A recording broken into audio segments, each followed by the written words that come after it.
Hello everyone, welcome to my channel. In today's video, I will show you that Excel inbuilt functionality that is called Trace Precedents and how to use it. So let's go to our example. So now you can see that we have some values over here. Like we have some names over here, say Sam, Roy, Polly and Harry. So we have I have created a very simple example for that for demonstration purpose. So let's remove this column as well. So you can see that we have the quarter 1 sale, quarter 2 sales, quarter 3 sales, and we have some values over here, right? So if you will see that the values is coming from some value F4 and L4, F4 and L4, but we have not included I, this column, this quarter 2 sales we have not included. Then in similar manner we have a lots of data. Then it is really very hard to identify that we cannot go to each and every cell to check that from where this has taken the values, right? So like we can see the double click over here, then it can show you that from which particular cells it has taken the values. It is a very simple sum function. So it has taken the value from this part and this part, this and this, 12 and 14, 4 equal to 16.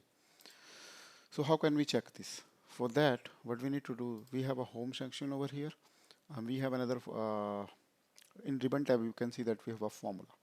Suppose if you want to check that from this value, where it is coming from, right? So if you will double click over here, we can see that it is coming from the uh, F column or from the L column. Then we will go to this part that is called formula, and we have a trace precedents over here.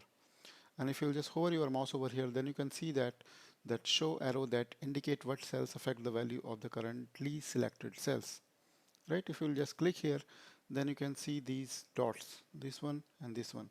It means this function, this formula has taken the values from this part and this part, right? So 1 and 9 equal to 10.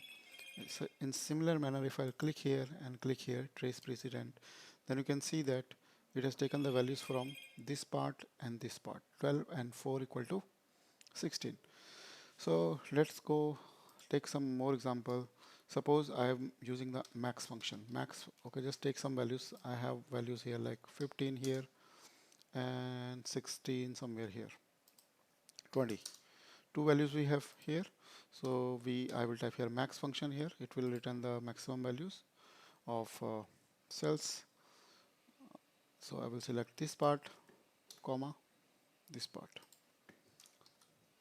Right, so maximum value, it has written 20. So these values. But if I'll see this value, then we will not be able to identify that where these values are coming from, in which cells this formula is linking.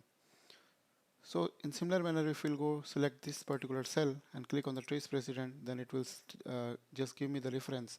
The values are taken from this particular cell and this particular cell. So in this manner, we can just find out that how this formula is linking with multiple cells, right? So we will use some VLOOKUP function as well. Like I will just create some data like name and date, not date.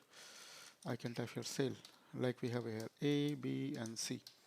A sale here we have 100, 200, and 300, right? And I will copy it and paste it here, and I will type here like C. I want to just find out the C value, and I will type here VLOOKUP. VLOOKUP function. This is the lookup value, and this is my table, comma. In second column we have the values in this particular selected area. Then I'll type here comma 2 and 0, right? So we want to see that from where this has taken those values. Then I simply go and click on the trace precedent. Suppose we want to remove it. So now you can see that the values are coming from this particular table, right? So you can easily identify. It doesn't matter this table, whether this table is here or anywhere.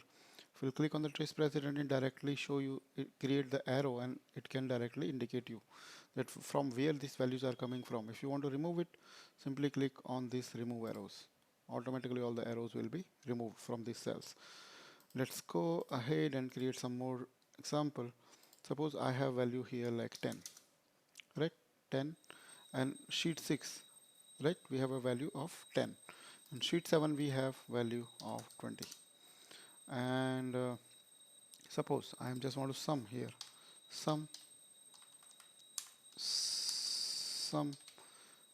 this value, comma, then we will go to the sheet 6 and click here and That's all. So here we have the values 30, 20. In sheet 7 we have a 20, and sheet 6 we have a 10. 20 and 10 equal to 30. If you want to just go to the formula section, trace precedent, now you can see that it has selected this value and it has given me the reference. These values are coming from different sheet. So in this manner you can just find out that whether your value was coming from the same sheet or from the different sheet. So it will not give you the exact reference like from this sheet, but it will indicate you, it will highlight you the values are linking with different sheets, right? So here you can also find out the sheet. So in this manner you can just use this functionality that is called trace precedent. You can simply remove it from here, right? So whether if you have like multiple cells, there are multiple formulas are there, and if you want to see that from where this formula is linked, then you can directly use this function and you can get some fair ideas that where the values are picking basically, right? So I hope you would like this video. Thank you for watching. Have a nice day.